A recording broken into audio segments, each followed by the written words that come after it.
bilang tagasunod at mananampalataya ng ating Panginoon, para na sa ganun po ay manatili tayo sa presensya ng Panginoon, sa kaligtasan. Ano po? Dahil ang kaligtasan po talaga ay hindi po talaga ito, sabi ay yung sinasabi ng iba na once you save, you always save. Ano po, talaga pong nawawala rin yan pag nawala ka sa Panginoon. Ano po, kaya nga nasabi ng Panginoon, Matthew 24:13, ang manatiling tapat hanggang wakas, ang siya lang maliligtas. Kaya the question is, sa ating 20 years, 30 years, mga kapatid ko rito, may mga ganyan. Matatagal pa ho kayo sa akin, I acknowledge that. The question is, kasama po ako dyan, tayo ba'y namumuhay pa sa Espiritu? Ano po, yun o ang tanong, ano po.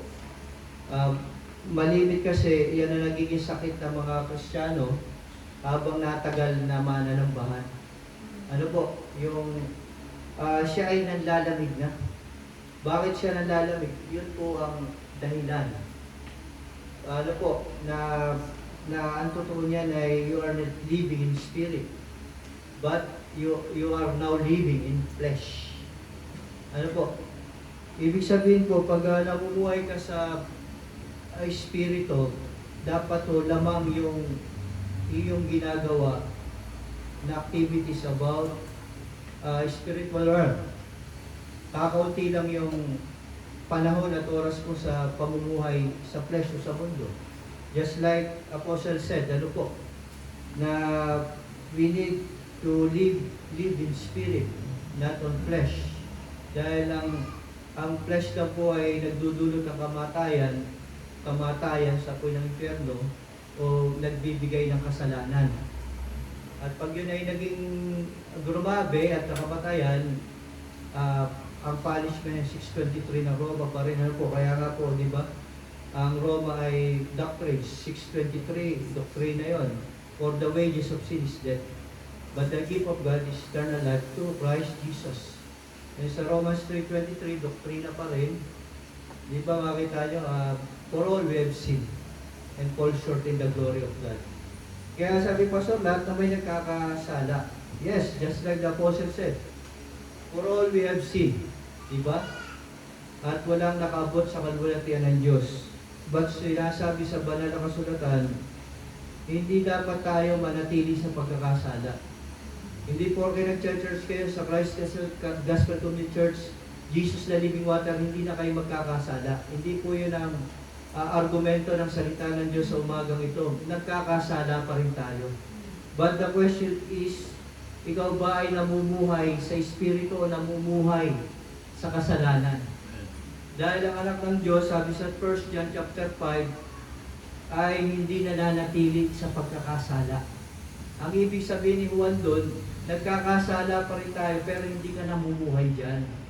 Ibig sabihin, pag nagkasala ka, pagsisisihan mo agad at babalik ka uli agad. Ano po, hindi yung nagkasala ka, sabi ni Pedro, ugali ng baboy, pagkatapos liguan, ay babalik sa pusalit. Ito namang aso, pagkatapos sumuka, ay yung sinuka niya ay muling lulubudin. Inire-represent din Apostol Pedro ang mga Kristiyano sa kapanahunan natin at kahit sa kapanahunan nun. Binago na ng Panginoon, nasa Panginoon na, pero bumalik pa rin sa makamundo sa pagkakasala. At hindi na bumitaw, na natili pa doon. Ano po? Kaya tuturuan po tayo na Apostol Pablo about living in spirit para manatili sa atin ang kaligtasan. Manatili tayo sa Panginoon. Ano po? Paul cited mga, sabi rito, mga paalala at mga turo para daw po tayo ay manatili sa Panginoon. Manatili sa atin ang Espiritu Santo. Ano po? Yun pala ang kailangan ng isang Kristiyano, yung Kristiyanong Spirit-filled. Ano po? Paano at mananahan sa kanya ang Espiritu Santo, mananatili? Kaya ang ating pamagat ay living spirit. Hindi yung binaba ka ng Espiritu, then kalaunan, lumayas ang espiritu dahil bumalik ka sa makamundo. Kahit mga pastor, marami ng ganyan po, ano po, nabalik sa makamundong pamumuhay. Kaya yung Espiritu Santo nalayas po yan. Pag tayo ay nakagawa ng kasalanan at hindi na nag-repent at nabuhay ka na uli sa flesh, malamang po, hindi ka na Spirit-filled Christian. Ano po? Napakalaga po na maging Spirit-filled at mabuhay sa Espiritu kasi ito yung basihan na ikaw ay anak ng Diyos. Naririto rin po mamaya yan na po. Kaya sabi ko, ang pag-aaralan natin, Romans 8, chapter 1, verse 8. Pero tingnan mo natin yung ating pinaka-main scripture, 1-4. Kaya nga wala nang kahatulan, parusa sa mga taong nakipag-isa na kay Kristo Jesus. Pag sinabi nakipag-isa, nakipag-asawa ka na. Ano po? At pag sinabing ikaw ay nakipag-isa, tayo ay kay Kristo na, parang mag-asawa. Dalawang katawan nyo, pero iisang flesh na kayo. Kaya, kumbaga, kung ano ang ayaw ng asawa mo, ay huwag mong gagawin. And vice versa. Kung ano ang gusto ng asawa mo, dapat gustuhin mo na rin bilang asawa. Hindi lang yan sa babae, kundi sa lalaki rin. Give and take. Ganon din sa ating Panginoon. Kung ano ang ginagawa ng Panginoon, dapat yun din ang ating gagawin. Kung ano ang gusto ng Panginoon, yun din ang ating gusto. Kung ano ang pamumuhay ng ating Panginoon sa kabanalan yan, hindi sa mundo, dapat yan din ang way ng pamumuhay natin. Pero kung ikaw nga ay nag-church, nagba-Bible, sharing, pero you are living in flesh, hindi ka na nakipag-isa kay Kristo, naging taksil ka na. Ano po, sa mag-asawa, pag may chicks o may babae pa yung isa, o may lalaki, di ba, hindi ka naman matutuwa. Wala ko nakitang mag-asawang na gano'n, na natuwa pang asawa, na ang asawa niya ay may iba. Di ba? Ganon din sa ating Panginoon. Ano po, kailangan tayo ay mamuhay kasama si Jesucristo, makipag-isa. Ang asawa lang natin ay si Jesus. At dahil nakipag-isa na tayo kay Jesus, tayo ay asawa ng Panginoon. Kung ano ang gusto niya, yun ang ating susundin. Hindi na yung mga gusto natin. Tandaan niyo si Apostol Paul sa Galatians 2, I think 20, revealed by the Holy Spirit. Sabi niya, namatay na ako sa krus. Hindi na ako nabubuhay sa katawang ito, di ba? Kundi si Kristo Jesus na. Di ba? Hindi na. Kapag nakipag-isa na tayo kay Kristo, mga kapatid, hindi na ikaw yan, kundi si Jesucristo na ang nabubuhay sa inyo, sa atin. Ano po? Pero na kung nagkukuwari, maraming ganyan naman, mga hypocrite kahit sa panahon ng Panginoon. Kaya nga sabi sa Korinto ng 11, I think 2 Corinthians, sabi ni Paul, kahit ang anghel ay pwede mag-anyong, anghel ng kalinawagan. Ano po, yun yung mga Kristiyano, hindi na pala Spirit-filled, hindi na namumuhay sa Espiritu. Ano po, kaya tuloy, ay wala sa kanya si Kristo Jesus. Ano po? And sabi pa rito, ang dapat gawin natin, makipag-isa. Yung totoong nakipag-isa kay Kristo Jesus, sumusunod sa kagustuhan at kalooban niya, namumuhay ng kagaya ng pamumuhay ni Jesucristo. Be holy because I am holy. At ang pamumuhay na yan, hindi lang sa spiritual, sa mental, emotional, physical, sa pananalita. Dapat pamumuhay ni Kristo Jesus ang nangyayari sa atin. At iyon ang magaganap. Sa pamagitan ng kautusan ng Espiritu, nagbibigay buhay dahil sa pakikisa natin kay Kristo Jesus, pinalaya na ako. Kapag ikay nakipag-isa na kay Kristo Jesus, namuhay ka sa Espiritu, you are not under the law of flesh. You are not under the law of this world. Because the God of this world is Satan. And therefore, kapag ikay nakipag-isa na kay Kristo Jesus, you are under the law of Spirit. Ikaw ay kontrolado na ng Espiritu Santo. Ano po? Kaya ang isip mo, ang puso mo, ang katawan mo, ang salita mo, bibig mo, ang nagkokontrol ng Espiritu Santo. You are not under the law of flesh, but you are under the law of the Spirit. Dito po, capital, yung Espiritu, ibig sabihin, binabanggit ni Pablo rito, Espiritu Santo. There is different kinds of spirit. Human spirit, demonic spirit, angel spirit, Holy Spirit. Ano po? Pag nabanggit yung mga ibang spirit, makikita niyo po, maliit, ibig sabihin, hindi yun yung Holy Spirit. Pero pag nakita niyo po, capital, is katulad dito, I think dyan sa inyong mga hawak, di po ba capital? Because Paul referring to the Holy Spirit, we are under the law of the Holy Spirit. Nakipag-isa na tayo kay Kristo di ba? At ang maganda nun, yun yung unang benepisyo na natanggap natin sa pakipag-isa nyo kay Kristo Jesus. Bababaan at pananahanan ka ng Espiritu Santo. Yung iyong katawan is the temple of the Holy Spirit. Ano po? And pangalawa, nasa iyo na ang life everlasting. Because the Holy Spirit testified that, ano po, na ikaw ay nasa iyo yung kaligtasan at ang buhay at buhay na walang gaya. Yan yung tatak, yan yung guarantee na ikaw nga ay ligtas. Hindi guarantee na ikaw ay member ng Jesus the Living Water o ng Good News o ng Christ Gospel Commissioners na para kaligtas. Ang katiyakan, garantiya ng Diyos na ikay ligtas na sa iyo ang Holy Spirit. Ano po? Yun ang sigurado. At magpamanifest, madali lang din naman malaman, body sir, na nasa iyo ang Holy Spirit. Sa paano paraan? Kapag nasa iyo yung bunga niya, yung bunga ng banal na Espiritu Santo, Galatians 5:2, alam natin, love, joy, peace. Dating masama, bumuti. Dating galit, mapagmahal na. Dating hindi mapapatawad, nagpapatawad na. Dating palaaway, nagpapasensya na. Ano po? And the other one is the fruit of the Holy Spirit. Magkaiba ho yan. Pag sinabing fruit of the Holy Spirit, yun, siyam ni marami, siyam din yan, counterpart. Gift of prophecy, nakakakita ka na yan. Dati, akala mo nag-hallucination. Pero yung nakikita mo mga vision nagkakatotoo.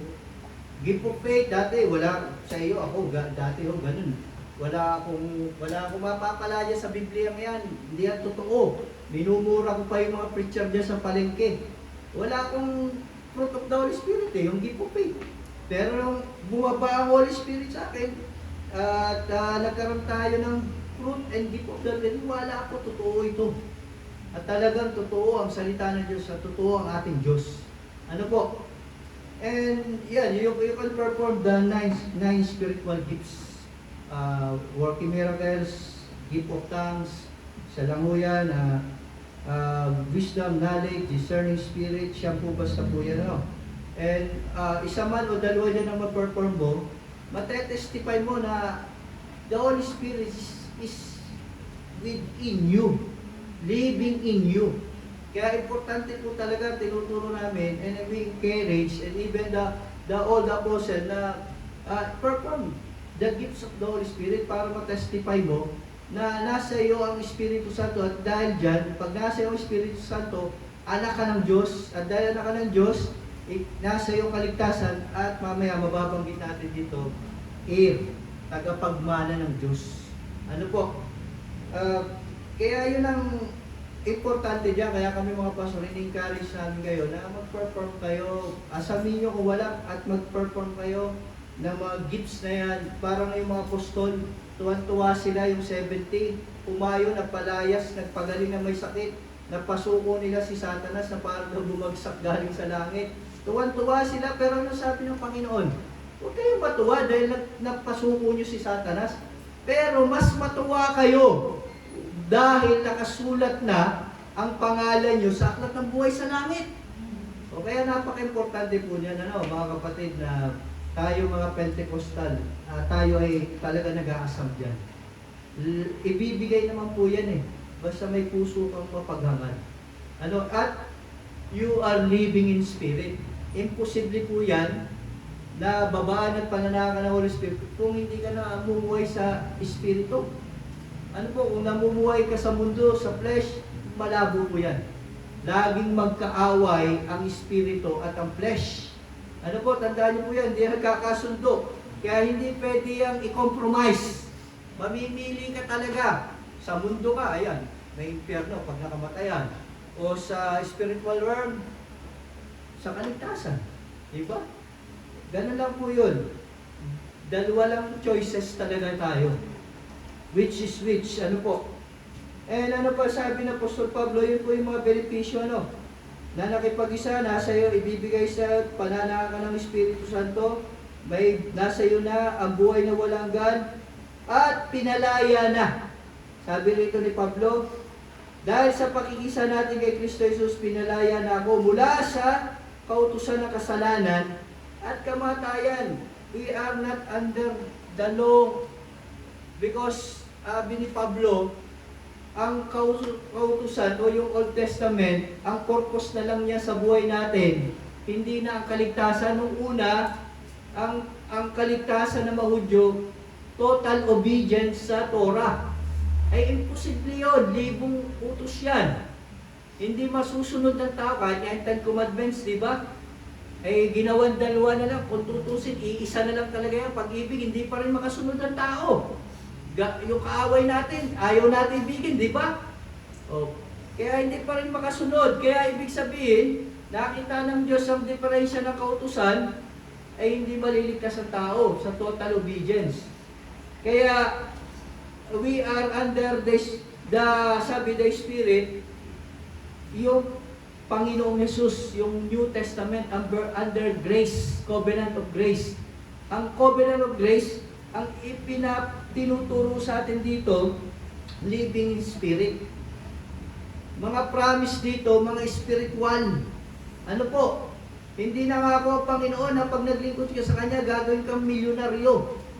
Ano, kagaya ng mga pangangaral ng mga maraming churches ngayon, tinatawag na prosperity. Hindi naman gospel yun ako, hindi ko tinatanggap na gospel yun. For gospel, panggugulo ng demonyo yun eh. Prosperity teaching, pero gospel, pag sinabing gospel, sa Panginoon lang yan.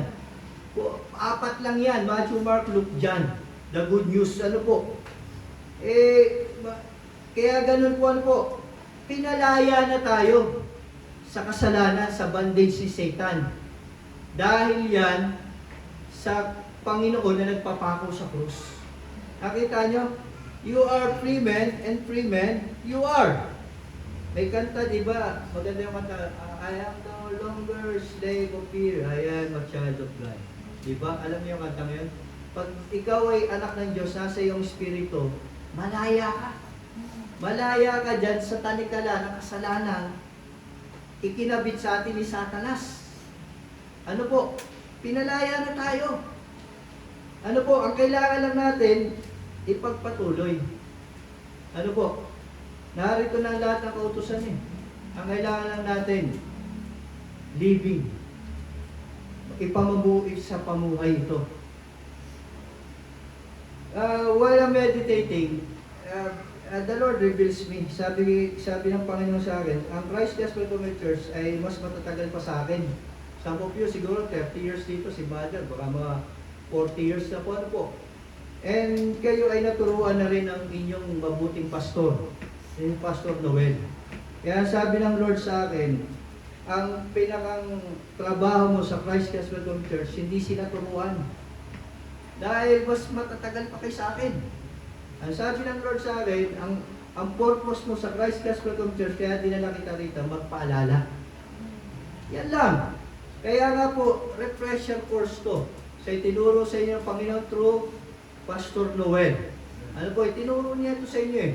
Ngayon po, pinapaalala lang ng Diyos through my mouth. Sa Panginoon pa rin ang karangalan. Ano po? Kaya yun po, pinapaalala lang. Baka mamaya, nanlalamig na tayo. O akala natin yung buhay natin maka-langit pa, maka-spiritual, pero bumabalik na pala tayo sa flesh. Minsan hindi mo na mamalayan yan. Yun o ang nakakatakot dyan. Dahil si Satan ay matalino eh. Baka mamaya sobrang abala na tayo sa negosyo, sa pag-aaral, sa relationships, sa trabaho. Hindi naman po masama lahat yan eh. Pero ang ipinapaalala ng banal na kasulatan at itinuturo ng banal na kasulatan, dapat yung iyong ginagawa mas lamang yung spiritual life mo. Hindi naman po masama yan. Kaya lang, nagiging masama yan pag na-overpower na yung spiritual life mo. Mas mahaba na ang oras mo sa mga spiritual na bagay. Hindi ka na maka-attend sa banal na mga pagtitipon. Bible study, prayer meeting, tinatamad ka na mag-pray o mag-meditate ng Word of God. Tinatamad ka na rin or madalang na. Hindi man tinatamad, madalang na. Alam nyo, pag maraming idle time tayo, living in flesh, o maraming oras tayo sa mga mundo, maraming chance si Satan para ikay tuksuhin at guluhin. Pero pag busy ka sa spiritual life, I think, mainit si kapatid. Hindi yan kayang gibay ng demonyo. Because the Holy Spirit is living upon him or her.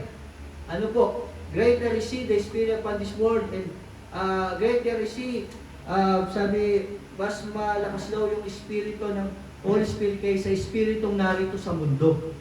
Ano po? Sa 1 John pa rin, ano po? Kaya pag ikaw ay pinananahanan ng Holy Spirit, mga kapatid, sabik ka pa sa gawain. Ano po? Tandaan nyo, pero yung palamya-lamya, kita ko yung kahit sa church, palamya-lamya, Sunday fellowship lang. Hindi mo pwede yan, mga kapatid, na Sunday fellowship ka lang. Kailangan yung buong isang linggo may spiritual activities ka. After, yun, daily devotion, maga, dapat before Facebook, face the Holy Book muna. Dapat ganon. Bago ka mag-cellphone, dapat kay Lord muna, kumonekta ka. Ano po, dapat ganon. Ako, first thing in the morning, dinidisiplina ko talaga ang katawan ko, sarili ko. Ang tawag ko sa pagtuturo rin natin ngayon, kung yan o ang susi para manatili ka. Kahit di kay 30, 40, 50 years sa Kristiyano, yan ang susi para manatili ka sa Panginoon, yung tinatawag na spiritual discipline. Ano po, tinuturo rito, didisiplinahin mo talaga ang iyong sarili. Maglalagay ka ng mga batas spiritual sa iyo. Kailangan 4 o'clock, gigising ako, magpe-pray na ako. After praying, ay magbabasa ako ng Bible, kakanta ako ng himno, salmo, and saka pa lang ako liligo, papasok sa opisina, papasok sa school. Protektado ka pa ng Lord. Ano po? At ang banal na Espiritu Santo ay talagang nag-uumapoy sa iyo. And kailangan, mamaya magpe-pray ako kahit nasa jeep, nasa opisina. Katulad ni Daniel. Kita niyo si Daniel. Pinagbawal na ang pagpe-pray sa Diyos na dakila, kundi yung Diyos lang ng hari. Nagpe-pray pa rin si Daniel. Spiritual discipline yun. Kahit ano mangyari, para bang pagkain. Pag hindi ka 3 beses sa isang araw, sabi na kahit tayo, pag nagkulang ang isang meal mo dyan, ano mangyayari sa'yo? Kukuluan dyan. Nakakapanghina, ano? Ganun din po ang spiritual life natin. Pag isa man dapat, yung spiritual discipline, isa man na nagkulang sa'yo dyan, manghihina ka. Kailangan, lagi kang pakainin. Lagi mong pakainin. Lagi kang nasa gawain. Hebrew 10:25. Huwag mong kakalimutan ng bawat banal na pagtitipon. Hindi lang yung Sunday. Ang tinatawag doon, banal na pagtitipon, hindi sinasabing Sabbath day lang. Ibig sabihin, every day dapat meron kang inilalagay na batas sa iyong sarili about spiritual itinerary. Ano po, sa buong isang linggo, hindi linggo lang tayo, kaya maraming nanghihina eh. Hindi living spirit yung pag Sunday ka lang, ikaw ay mainit spiritually, hindi ko living spirit ang tawag doon. Ano po? Kaya Paul cited mga kaparaanan at benepisyo na matatanggap natin pag inilagay natin yung spiritual discipline natin sa ating mga sarili. Sabi nito, yun na nga yun, yung sa taas, sa verse na ginawa ng Diyos ang hindi kayang gawin ng kautusan dahil sa kahinaan ng tao. Diba? Ginawa ng Diyos, nag-effort ng Diyos sa atin. Kasi kung tayo lang, lalayo tayo sa Diyos eh. Mas gusto natin na makamundo eh. Totoo yan. Ako, ganun din, di ba? Hindi po ako exempted sa pangangaral na ito. Because kailangan ko rin matutunan itong spiritual discipline at living spirit. Pag ikaw'y namuhay sa spiritual, para manatili ka namang namumuhay sa spiritual, kailangan ilalagak mo naman yung spiritual discipline. Yun yung sinasabi ko, dapat naglalagay ka ng batas sa iyong sarili. Aba, hindi ako nakapag-pray ngayong tanghali, hindi, magpe-pray na ako. O, di ba ganon? Pag hindi pwedeng, ay okay lang, hindi pwede yun. Ano po? Disiplina nga eh. Di ba? Lalagyan mo ng batas na susundin ang iyong sarili, spiritually, ang pinag-uusapan natin dito. And sabi nito, hindi daw kayang gawin ng kautusan at ng tao ang kaligtasan. But ang Diyos walang imposible. That's why Jesus died on the cross for our salvation. Finish na yun. Wala na sa Diyos yun. Kaligtasan. Ibinato na sa atin. Ang kailangan lang natin, binato ng bola ng kaligtasan sa atin, magpatuloy. Isa pamuhay. Tapos ay 2,000 years ago eh. For God so loved the world that He gave His only begotten Son, whosoever believe in Him should not perish, but have eternal life. 2,000 years ago, tuldok na yung kaligtasan. But believe. At kailangan mamuhay ka dyan. Manatili yan.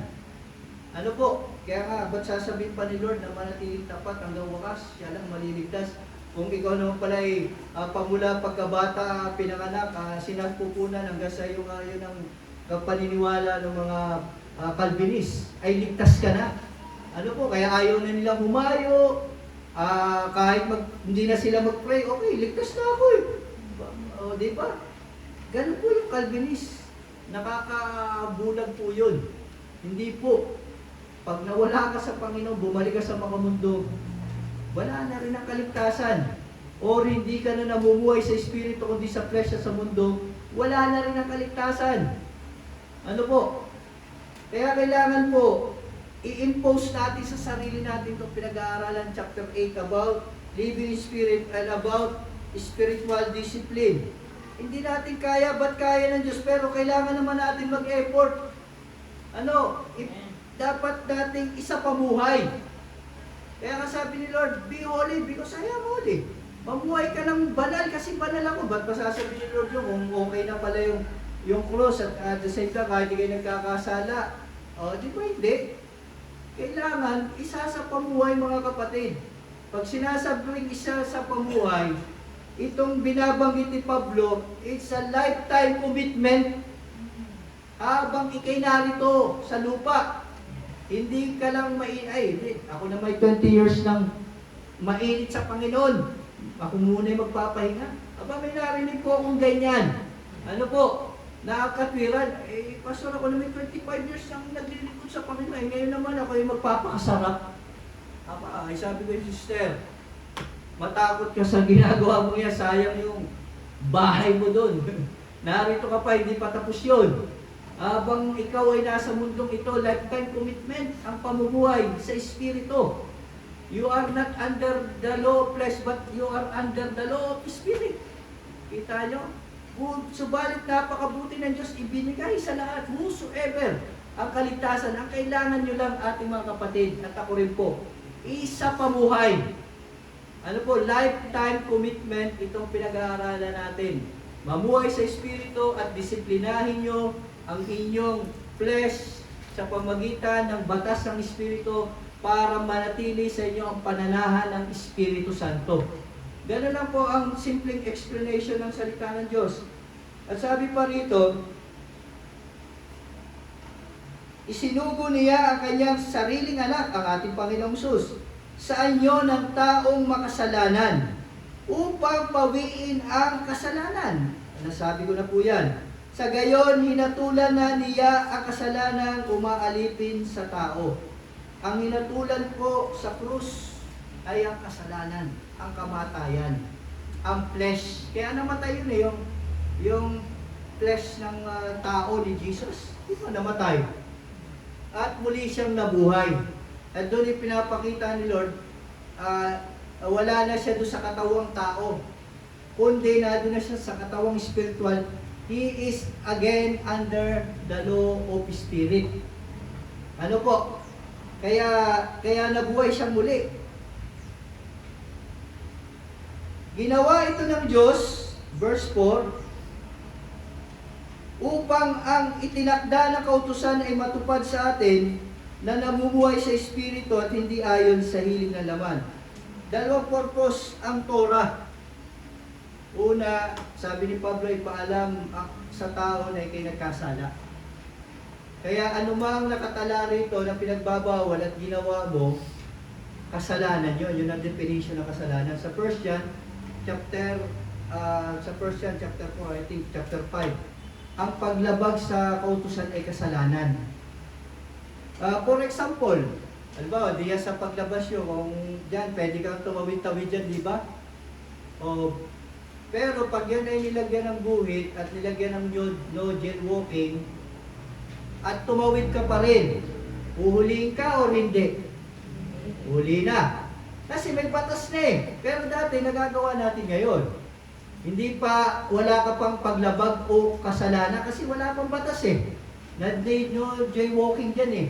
Pero pag nagka-ordinance na yan, puhulihin ka na, kukulong ka na. May paglabag ka na, ganatin po rito. Kung ano man ang ginawa nyo na nakatala rito na ipinagbabawal ng Diyos, kasalanan. At guilty ka sa consequences ng kasalanan. Yes, mapapatawad tayo. Pero in every sin, meron pa rin consequences yan, just like King David.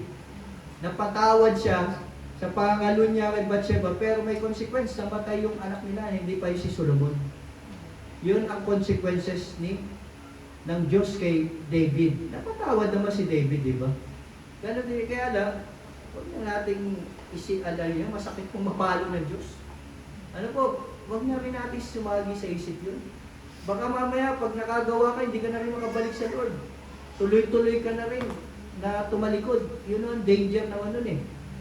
Pag gumawa ka at nag-try ka muna, nawala ka muna sa spiritual life, baka tuluyan ka ng batangin ni Satan. Medyo delikado po yun. Huwag na rin natin sagi sa isip yun. Basta po, ang kailangan po natin ay no turning back. Ano po? Dire-diretso lang. Ano po, just like Apostle Paul. At sabi rito, ginawa ito ng Diyos upang ang itinakda ng kautusan ay matupad sa atin na namumuhay ayon sa Espiritu at hindi ayon sa hiling ng laman. So yun nga, yung unang purpose ng Torah ay palam yung pagkakasala o paglabag mo. Kaya meron pa rin tayong Torah, kailangan pa rin pag-aralan to. 10 Commandments, sarito pa rin. Hindi pwedeng, under New Testament, may narinig din ako dyan, baliwala na yan. Hindi po baliwala yan, wala pong pinapawalang saysay ang Diyos. Tinupad pa nga ng Diyos yun eh. Sabi ni Lord, di ba, wala akong pinapawalang saysay dyan, tinupad ko pa nga yan. Kaya dapat pa rin natin tuparin ang Torah. The first 5 books of the Old Testament is Torah, Pentateuch, Talmud sa Hudyo. And pangalawa, purpose ng kautusan, yung promises legal. Diyan nag-ugat. Kaya ang Old Testament, ang kautusan ay foundation. At ang New Testament, katuparan. Kaya hindi mo pwedeng pag-iwalayin yan. Ano po, para bang bahay, nagtayo ka ng bahay, wala namang bukay o pundasyon. Ayun, mga kontraktor na rito, sa tingin nyo ba, matibay yun? Ano po, baka mamaya, konting hangin lang, umipod na yun. Pundasyon yung Old Testament eh. At yung New Testament, yun yung pinakambahay para maging mapatutuhanan, tumibay. Kaya hindi po natin pwede exempt sa pag-aaral ng kautusan at sa pagsunod o sa pamumuhay. Kailangan din sa pamuhay natin ng old and new. Ano po? Verse 5, ito na nga po, papasok na tayo sa mga doctrines ni Apostle Paul. Sabi rito, ang mga namumuhay ayon sa hilig ng laman ay walang pinapahalagahan kundi ang mga bagay na ukol sa laman. Ngunit ang namumuhay ayon sa Espiritu ay nagpapahalaga sa mga bagay na espiritual. Madali mo lang pala ma-distinguish yung tao sa isang iglesia kung namumuhay siya sa laman o sa Espiritu. Tingnan mo yung kanyang pamumuhay, kung paglamang yung kanyang pamumuhay sa mundo, ay makalaman yan. At kakaunti lang yung spiritual life niya, ay hindi yan namumuhay sa Espiritu. Pero pag yung taong yun ay babad sa gawaing spiritual, ano po, hindi lang naman Sunday fellowship ang gawaing spiritual, marami po. Kahit kayo, pwede kayo. Mag-meditate kayo ng Bible araw-araw. O, yun po ay pamumuhay spiritual. Huwag na natin pagiging gawing komplikado ang pamumuhay sa spiritual. Mag-pray ka 3 beses sa isang araw. Araw-araw namumuhay ka sa Espiritu. Mahirap bang gawin po yun? Sa ating namumuhay sa Espiritu, hindi. Pero sa namumuhay sa makalaman, mahirap talagang gawin yan. Ano po kasi because he is or she is under the law of flesh. Pero pag ikaw ay under the law of Holy Spirit, sabi ka pa dyan, kulang pa yan. I need more. Diba? Kaya sabi ni Pablo, madali lang. Yung namumuhay sa Espiritu, sa hilig na laman, ay walang pinapalagan, kundi ang mga bagay na ukol sa laman. Yung mundo, hindi ko na isa-isa niya, alam nyo naman po yan. Ngunit ang mga namumuhay ayon sa Espiritu, ay nagpapalaga sa mga bagay na spiritual. Doon po ako may diin ngayon yung pamumuhay spiritual. Ano po? Kailangan po, araw-araw to, hindi lang tayo Sunday fellowship, kulang po yan. Manghihina ka. Pwede bang ikaw, Kuya Jun, ay kumain ng 3 beses sa isang araw pag linggo lang? Ano mangyayari sa iyo? Baka mapatay ka nun. Kita nyo? Kaya kailangan araw-araw kang kakain spiritual. Ganun po yan. Parang pagkain lang di ba? 3 days na walang tubig at walang solid food ng tao ay patay. Ano po? Kaya namamatay si kapatid. Lumalayas ang Holy Spirit. Dahil ang totoo niyan, lamang yung kanyang pamumuhay sa mundo, sa laman. Nakakalimutan na niya yung perpetual commitment natin sa Diyos. Prayer sa Panginoon, connection. Reading the Bible day and night, meditate the Word of God. Prayer and fasting. Di ba si Daniel, ganyan. Si Daniel yung magandang ehemplo ng spiritual discipline. Kita nyo si Daniel, kahit pinagbabawal na, hindi, kailangan ko ito. Hindi pwede wala ako nito, kahit ako'y pugutan o itapon sa leon. Hindi, kailangan ko mag-pray. Kailangan ko magbasa ng Bible. Kailangan kong mangaral ng salita ng Diyos. Alam mo sa pangaral ng salita ng Diyos, sabi rin ni Pablo, napapakain mo rin yung spiritual body mo. Lalakas ka. Sinong nasusumpungan nyo? Kaya po ko napakasipag kong mag-Great Commission kasi lalakas ako doon. Iba yung ramdam ko. Parang ang laki-laki ng puso ko. Hindi naman yung may sakit sa puso ha. Ibig sabihin parang basta kakaiba, hindi ko ma-explain. Pag I'm sharing the Word of God, talagang busog na busog. Ibig sabihin, malusog ang spiritual body natin pag gano'n na nararamdaman. Ano po? Ano ba sabi ni Paul? And verse 6, ang pagsunod sa hilig na laman ay naghahatid. Tandaan niyo to, take note po itong word ni God sa 8:6 na Apostol Pablo ng Roma. Ang pagsunod sa hilig na laman ay naghahatid sa kamatayan. Kaya yung sabi ko, hindi naman pwedeng linggo ka lang kakain ng pagkain, 3 days, patay ka malamang. Ganon din po pala sa spiritual life. Kailangan araw-araw, maya-maya pinapakain natin ng spiritual na bagay ang ating kaluluwa para ito ay hindi mamatay at lumusog pa. Ano po? Ngunit ang pagsunod sa Espiritu ay nagdudulot ng buhay. Amen. At kapayapaan, ito yung naranasan niyo po ba ito? Yun, yung bukod sa buhay na walang hanggan, yung kapayapaan. Marami pa rin pagsubok. Hanggang tayo, hindi nawawala yan. Ano po? Hindi mo nawawala ang problema. Ano po? Kaya nga po nung ipinanganak ang tao, ikaw ba ipinanganak na natawa ka sa mundong ito? Kakaiba yung baby yun. Nalabas ano. Pinapasaya ko lang yun. Lahat umiiyak. Dahil alam ng sanggol na yan, na kanya kalalakihan ng mundo ay hindi maganda rito. Tayo, di ba? Pinaunawa ng Diyos siya sa kanya. Parusa talaga itong mundong ito dahil sa pagkakasala natin kay Eva Tadan eh. Kaya hindi nyo talaga matatagpuan dito yung true happiness. Kahit mamuhay ka ng party sa iyong kaibigan, o magpakayaman ka, maraming pera, kotse, hindi naman masama yan. Kaya lang sabi, ang pinag-uusapan natin dito ni Apostol Pablo, dapat you are living in spirit pa rin. Pero napakasarap naman nung namumuhay, ikaw ay mayamang spiritual at mayamang ka rin pinansyal. O ba pwede naman yun eh. Mas perfect yun. Kaysa yung mayamang ka pero pobre ka naman sa harapan ng Panginoon. Tingnan nyo itong mga taong ito. Let's open our Holy Bible. Tulungan nyo mga pagbasa. Parang ganito yung mga taong yun. Ang Church of Laodicea, Revelation chapter 3 verse 14. Makikibasa. Yan daw yung mga taong yun eh. Ng Revelation 3 verse 14. The Church of Laodicea. Sino po na doon? Ate Raquel, for the glory of the Lord. Ano sabi dyan?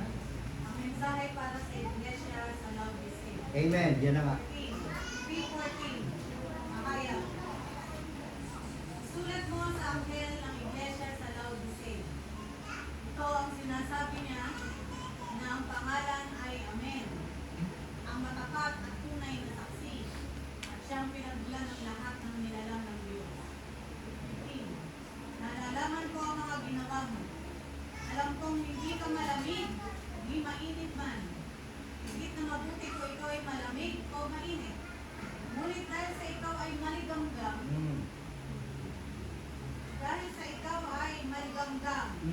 hindi mainit, may malamig. Susuka kita. Sinasabi mo, ako'y mayaman, sagana sa lahat ng bagay at wala nang kailangan pa. Ngunit hindi mo nalalamang ikaw ay kawawa. Mahabag-habag, mahirap, bulag at gubad. Kaya nga ipinapayo kong bumili ka sa akin ng purong ginto upang ikaw ay maging tunay na mayaman. Bumili ka rin sa akin ng puting damit upang matakpan ang nakakahiya mong kaubaran. At ng gamot na ipapahit sa iyong mata upang ikaw ay makakita. 19. Sinasaway ko at pinapalo ang lahat ng aking minamahal. Kaya't maging masigasig ka. Pagsisihan mo talikuran ng iyong mga kasalanan. Nakatayo ako at tumakatok sa pintuan. Kung diring-gini naman ang aking tinig at bubuksan ang pinto, papasok ako sa kanyang tahanan at kakain kaming magkasalo. Amen. Ang pagtatagumpay ay uupong katabi ko sa aking trono, tulad ko na nagtagumpay at nakaupo ngayon katabi ng aking ama sa kanyang trono. Amen. Ang lahat ang may pagdinig ay makinig sa sinasabi ng Espiritu sa mga iglesia. I pray na itong church nito, kayo ay hindi kayo matulad sa Church of Laodicea. Na pag pinagpapala kayo ng Diyos at pagpapalain kayo ng Diyos, huwag maging dahilan ang iyong negosyo, pag-aaral, o kayamanan ng mundo para lumayo sa Panginoon, sa gawa ng Panginoon. Bagkus maging dahilan pa yan ng paglapit nyo sa Panginoon at mag-glorify pa si Lord. Ang kwento ng Church of Laodicea, mayayaman yung mga yan, negosyante, nasa kanila lang lahat. Kaya lang, ang nangyayari sa kanila, Sunday fellowship, nagpupuri pa rin naman eh. Ang tawag pala sa mga taong yan, na Kristiyano, sa kapanahon natin, meron na rin ganyan, lukewarm Christian. Parang ang lukewarm, pag sinabi maligamgam ano, sa Tagalog, hindi mainit, hindi rin malamig, nasa gitna lang lagi, hindi pala rin maganda yun. Kaya sabi ni Lord, kailangan, ang gusto Lord, mainit na mainit ka sa Kanya. Living in spirit. Diba? may spiritual discipline ka para manatili naman yung init mo.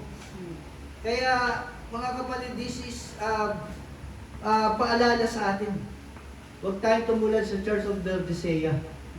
Na pag pinagpala kayo, lalo pa kayo maging mainit sa paglilingkod sa Panginoon. Lalo nga napakasarap ako. Kung ako'y makakatapos ang anak ko, wala na kami binabayaran ng utang, ay baka all out palalo tayo. Medyo nakukuha pa nga ng yung oras ko sa pamamasada. Nagigilty pa ako sa Panginoon doon dahil nagpapaaral pa . Pero Lord, pag ako'y nakagraduate ng mga anak ko at ayos ang pamuhay, lalo pa kitang paglilingkuran. Lalo pa ako magsisipag. At dahil lahat ng meron ako'y galing sa inyo. Pahiram nyo lang. Dapat ganun po ang mentalidad natin. Meron akong kilala, isang pastor pa. Nung hirap-hirap, nag-pray, Lord, bigyan mo ko ng negosyo. Ay matapat sa Panginoon, mainit. Pero nung pinagpala ng Diyos, nagkaroon ng sapatusan dyan sa kamag-anak niya yung may-ari dati ng Pretty 99. Yun, isa pa rin, nalulungkot din ako sa Pretty 99 na yun, na linggo-linggo, bukas. Pati, sabi ng mga empleyado ng Pretty 99, Kristiyano, dapat nga ako, encourage kami ng may-ari na magsibay. Hindi, pinagpapasok pa kami pag Sunday. Sabi ko, hindi, grabe Kristiyano yun. Hindi yun totoo, lukewarm yun. Hindi yung living spirit. At tamo, nawala ang 2099. Di ba born again ang may-ari niya? Bukod dun, talagang wala na. Kahit sa ibang bayan, dati ang dami yan. Ano po? Yung pastor na yun, binigyan ng Lord ng sapatusan. Doon sa Bumaca, 3rd floor. At yung taas, gym niya. Nung pinagpala ng Panginoon yung pastor na yun, kumpare ko yun, ay nawala sa Panginoon. Narating dito sa Talaw-Talaw, Sunday lang, late pa. Tatayo lang, at pagkatapos tumayo, hindi matatapos pagkatapos ang gawain naman, tinatapos naman, pupunta sa Maynila, mamimili na sapatos kahit linggo. Hindi na nagba-Bible study, hindi na sinasama humayo yung mga kasama. Nawala nung yumaman. Nagkaroon ng malaking bahay dito sa North Employees. Ano nangyari? Sinukan ng Diyos. Naghirap. Nabenta yung bahay niya rito, nalugi yung sapatusan niya. Ngayon, nasa na yung kupare kong yun? Nasa kulto na. Yung tinatawag na yung kay Dan Fernandez. Operian. Siya na yung pari dun. Ang sarap maging pari dun. Kaya lang, sa demonyo ka na. Suportado siya. May allowance, paaral ng anak, pabahay. Pag wala na siyang isipin. Kaya lang, he is not living in spirit. What is it a profit for a man if he gains the whole world and yet forfeit is also. Kaya ako'y naawa doon sa kakumpare kong yun, na mag-repent siya, manubalik siya sa Panginoon. Then itong mga Bible, hindi na daw ito totoo. Yung mga sulat daw ni Pablo, hindi na daw totoo. Ganun na teaching niya. Wala na Holy Spirit eh. Sige, balik lang po tayo. Ano po? Kasi yun yung Church of Laodicea, yun yung nangyari dyan. Nung sila'y pinagyaman, nawala naman sila sa spiritual na bagay. Naging busy na sila sa kanilang sekular, negosyo, trabaho. Sunday fellowship lang ang Church of Laodicea. Lukewarm pa ng tao doon. Yun din pala ay kinamumuhian, isinusuko pa nga ng Diyos eh. Mga kapatid, wag ko kayong ma-hurt sa aming mga pastor. Pag po kayo nakakapakinig na mga ganito, hindi po kami ang mabagsik. Hindi kami ang sabi ay mahigpit.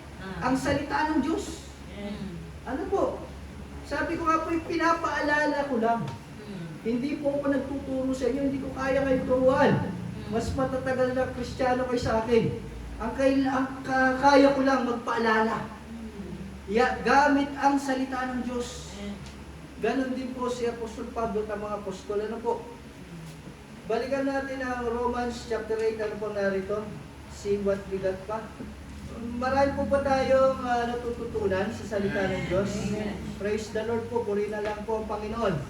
And sabi pa rito, sa Tagalog po na tayo.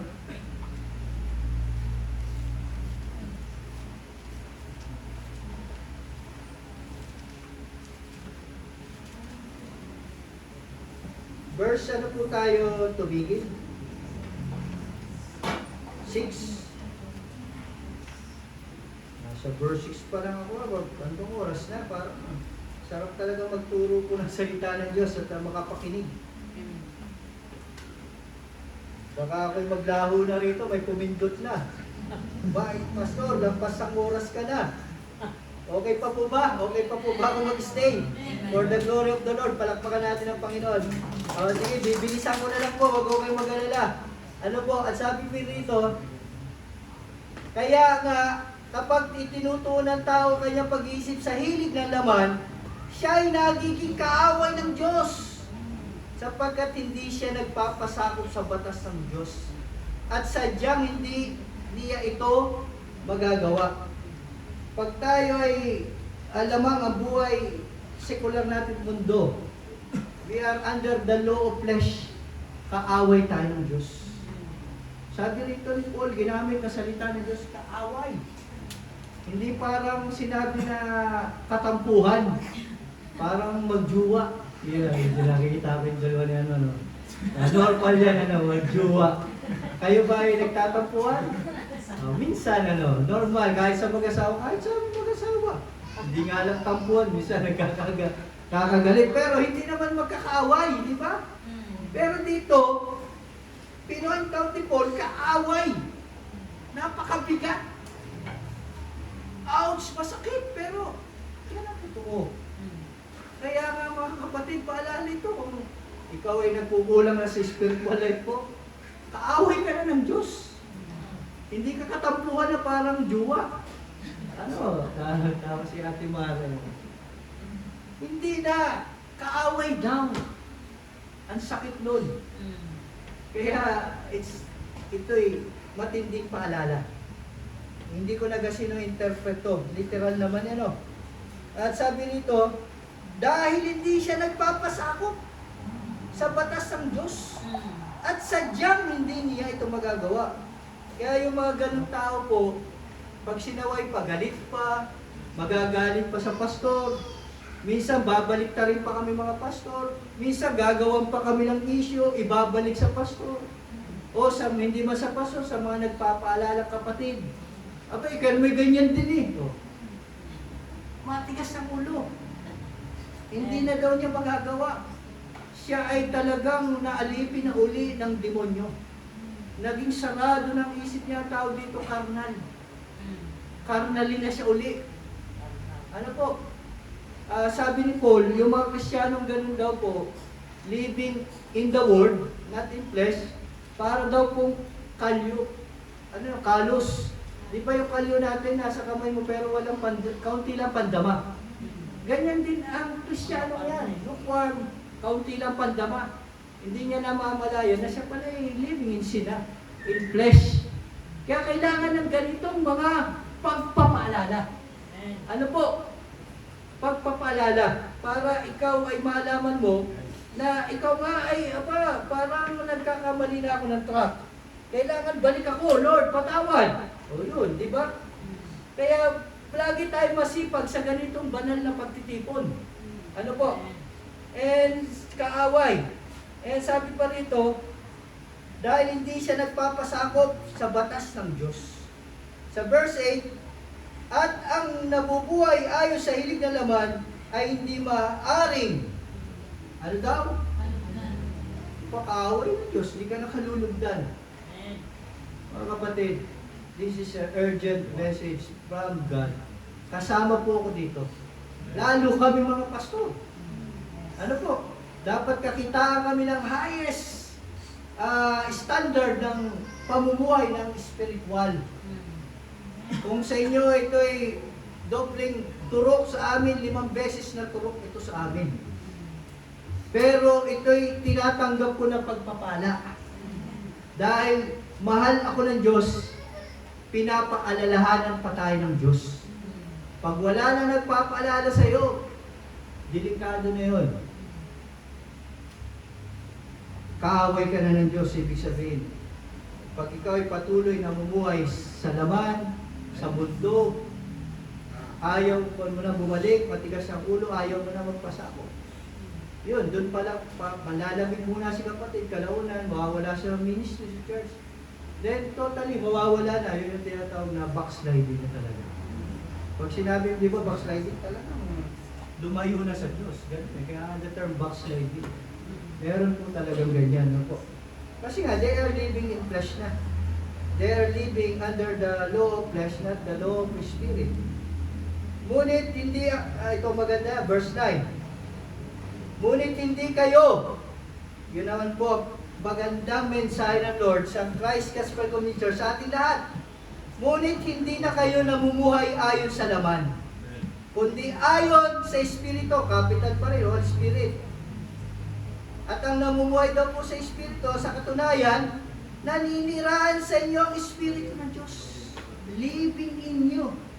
If you living in Spirit, the Holy Spirit living in you. Kaya sabi ko sa inyo, pag ikaw ay pinananahan ng Holy Spirit, kulang pa ang ginagawa mong spiritual activities. Sabi ka pa. Ano po? Ako sa aking araw-araw na ginagawa, Pastor, hindi ka ba napapagod? Bakit ako papagod? Dahil sa akin ng Holy Spirit, sabik pa nga ako eh. Gutom pa nga ako eh. Kulang pa nga eh. Yung mga napapagod na ganun, ay delikado yun. Pag ganun tayo, wake up, delikado ka na.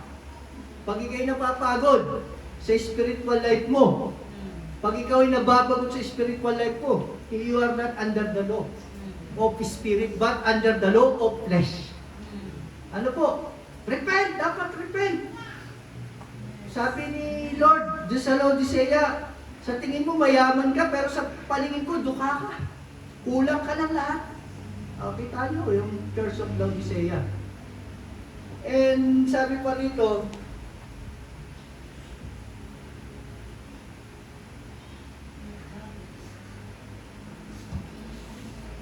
naninirahan ng Holy Spirit. Ano po? Kung wala sa isang tao ang Espiritu ni Kristo, hindi kay Kristo ang taong yan. Kaya dapat, naalala ko yung mga kapatid natin, ang basya ng kaligtasan ay bautismo. Narinig yun ang teaching niya, I hope. May background dati kayong ganyan na nakasama. Kaya ang tanong ay may mga na-backslide. Tinanong ko yung pastor, bakit? Paano yan? Di ba sabi niya nung nagpabautismo? Save na siya? Bakit nawala? Hindi totoo na save yan. Bakit mong binautismuhan? Diba? Nagka-contradict kasi batas ng tao yun. Ng mundo, hindi ng batas ng spirit. Ang totoong ligtas, nasa kanyang espiritu. Santo. Ang espiritu ni Kristo. At kapag nasa iyo ang espiritu ni Kristo, ang Espiritu na magkokontrol ng lahat sa iyo, ang Espiritu Santo na magbabago sa iyo, regeneration. Ano po, maboborn again ka. Mamumuhay ka na sa Espiritu. Hindi na sa laman. Yun ang mga domino effect nun. Ano po? At kapag nasa iyo ang Espiritu, guarantee na ligtas ka. Kaya nga si Satan, ginagawa sa tao ngayon, dinideceive. Para makagawa kayo ng kasalanan, magpatuloy at lumaya sa Holy Spirit, mawala sa iyong kaligtasan. Siya kayo magnanakaw eh. Nanakawin sa inyong kaligtasan ng dominion. Dadayain kayo, lolokohin kayo. Hindi okay lang, ngayon ka lang naman umabsent, ngayong linggo, ayusin mo muna yung negosyo mo. Wala akong ganong provision sa Holy Bible. Living in Spirit. Pag sinabing living in Spirit, minuto, segundo, oras-oras, araw-araw, linggo-linggo, buwan-buwan, living in Spirit, hindi pwedeng absent ka muna. Walang kanyang po provision sa Holy Bible. Ano po, pag sinabing living in Spirit? Kaya, mga kapatid, yun ang taong ligtas nasa kanyang Espiritu ng Diyos. Dahil siya ay anak ng Diyos. At ang anak ng Diyos, nasa kanyang Espiritu ni Kristo. Na pagiging anak ng Diyos ibinahagi sa atin. Sa English mamaya nabanggit sa ni Pablo, adoption. Sa Romans chapter 8, nandiyan pa rin. Ngunit dahil naninirahan sa inyo si Kristo, di ba? Hindi na kayong nabubuhay yung mga taong living spirit. Hindi na siya ang nabubuhay sa sarili niya, kundi si Kristo na. Just like Apostol Pablo, Romans chapter 2, verse 20. Christ living in me. Namatay na ako sa cross. Iyan yung mga taong living in spirit. Ano po? Si Kristo na ang nabubuhay. Nang mamamatay man ang inyong mga katawan dahil sa kasalanan, ang Espiritu naman ninyo ay buhay sapagkat itinuring na kayong matuwid ng Diyos. Dito, binabanggit din po yung other spirit, yung human spirit, maliit. Ano? Yung Espiritu natin, buhay yan. Because of the Holy Spirit. Because you are living spirit, you are living under the law of Spirit. Magkakaroon ka ng life everlasting, eternal life. Kaya yun yung masasabi mo, nasa Kanya yung kaligtasan. Nasa Kanya ang Holy Spirit. Ano po? Amen. Hindi yung magpabautismo ka sa tubig at ikaw ay saved na. Hindi po. Doktrina lang ng tao yan. Kung naninira sa inyo ang Espiritu, dapat daw po manirahan ang Espiritu ng Diyos. Capital ulit, Holy Spirit, na siyang muling bumuhay kay Yesu Kristo. Nagbigay ng buhay, at buhay na walang ganang ang banal na Espiritu Santo. Siyang muling bumuhay sa inyong mga katawan. May kamatayan sa pamagitan din ng kanyang Espiritong naninirahan sa inyo. Guarantee tayo ng eternal life because the Holy Spirit living in you. You are living in Spirit. Ano po? Guarantee ka ng kaligtasan. Kaya lang, panatilihin nyo yun. Verse 12, mga kapatid, wala tayong pananagutan sundin ang mga hilig ng laman upang mabuhay ayon sa kanyang makalaman. Dapat daw, hindi daw natin obligasyon yan na kayo ay makipag-inuman, makipag-chismisan. Tayong pinananahanan ng Espiritu Santo. Lalayuan mo pa dapat yan. Hindi yung, parang kanta ni Imelda Papin, ano? Tukso, layuan mo ako. Aba, sabi ko doon sa kapatid, hindi ka lalayuan ng tukso, demonyo yan. Lalapit pa sa iyo yan. Iba, ikaw ang lumayo dyan. Hindi yung tukso, demonyo yan, lalo pang bubulid ka niyan. Pag nagpakita ka ng kung sa babae, ang lalaki nakikiramdam, yung parang, anong tawag doon? Pag gusto ng babae daw lalaki, nagpapakita ng motibo, no? Yung lalaki naman, minsan nami-misinterpret. Yung pala kaibigan na si babae, ay ano ba, gusto agad ba? Hindi ba pwede kaibigan muna? Joke, papasaya lang po. Praise the Lord.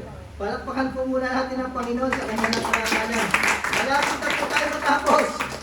Kung mamuhay kayo ayon sa katawang makalaman, ngunit kung pinapatay ninyo sa pamagitan ng Espiritu ang mga gawa ng katawang makalaman, mabubuhay kayo. Dapat yung ating makalamang buhay, pinapatay ng ating Espiritu. Papatayin daw yan, kaya huwag ka mag-worry. Lord, ang hirap naman magbago. Ikaw yun. Pero sa Diyos, madali. Ang kailangan mo lang, magpa-under ka sa law ng batas ng Espiritu. At madali ang pagbabago sa iyo. No, kung po'y mag-iinom, magsasabog, lagi ako nangangako sa asawa ko, baka mga 100 times eh. Pag nawala pagkalasing ko, patawad, asawa, hindi na ako mag-iinom, hindi na ako magbababae pag nahuli. Abay, 100 times ko pa rin, hindi ko rin na magbabago na ako. Ano, parang ganon. Pero hindi pa rin, balik ka na balik. Kasi nga, ako lang yun, hindi ko kaya eh. Pero nung ipinagkatiwala ko at nagpasakop ako sa Diyos, sa batas ng Espiritu, ang dali ng pagbabago sa buhay ko. Instant. Hindi na ako nagsabong, hindi na rin ako pumunta sa babayan. Ano po? Totoong nabago na. Ang namumuhay sa batas ng Espiritu at nagpapasakop sa Espiritu ay totoong malaya na. Di ba sabi ko niya, malaya ka na eh. At nasa iyo na ang life everlasting. Ang kailangan lang natin mga kapatid, magpatuloy. Verse 40, ang lahat ng pinapatnubayan ng Espiritu ng Diyos ay mga. Ito ang magandang balita sa Christ Gospel. Anak na tayo ng Diyos. Palakpakan ng Lord. Anak na tayo ng Diyos. If you are living in Spirit, you are living under the law of the Holy Spirit, you are child of God. Amen. Sa English nito, sabi, nakakatawag ka ng Aba. Doon sa Romans, sa binasa natin. Yan yun lang, tatagal lang pag binasa ko po. Kaya pala tayo naging anak ng Diyos. Naiugnay tayo dahil sa Espiritu na yan ng Diyos na nasa atin at namumuhay sa atin. Kaya mga kapatid, ang paalala rito, huwag mong hayaang umalis yan. Huwag kang mamuhay uli sa flesh at kasalanan. Ano po? Huwag kang magpadisip kay Satan. Kaya nga ang payo ni Pastor Oliver, spiritual discipline. Amen.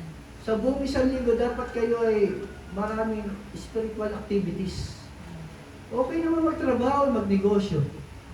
Pero, lagi mong sawayin yung sarili. Aba, self, hindi ka na nag-pray Aba, self, hindi ka nagbasa ng Bible Pwede naman yun Kung hindi nyo pa ba kayang bantayan ang iba, yun muna mga sarili nyo, mga bantayan mo.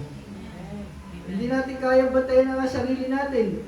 Babantayan mo pa yung asawa mo, yung kapitbahay mo, ikaw muna. Meron namang itinlaga ang Lord yan, katulad namin mga pastor, na magbantay, magpaalala. Ano po?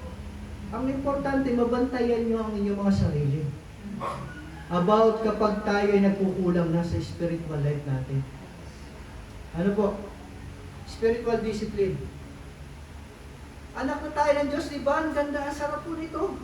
Ako, nung nabalitaan ko ito, pwede pala ako. Talagang hanggang ngayon po, isinapuso ko ito. Sapagkat hindi ang espiritu na pagkakalipin ang inyong tinanggap upang kayo mamuhay, small. Bad spirit, ibig sabihin to. Demonic spirit. Upang kayo mamuhay sa takot. Kailanman ang taong namumuhay sa espiritu, outflowing of joy, outflowing of peace. Kahit wala ng pera si Pastor Oliver, masaya ako, nakangiti pa rin. Totoo po, nangyayari po sa akin na malimit. Titingin ako sa langit, parang sarap, parang may naririnig akong musika. Bagala kahit maraming problema. Hindi ka na alipin ng takot pag anak ka ng Diyos. Di ba? Hindi ka na alipin ng takot. Malaya ka na doon. Sa halip, ang inyong tinanggap, kapital uli, ay ang espiritu ng pagkukup upang kayo'y gawing mga anak ng Diyos.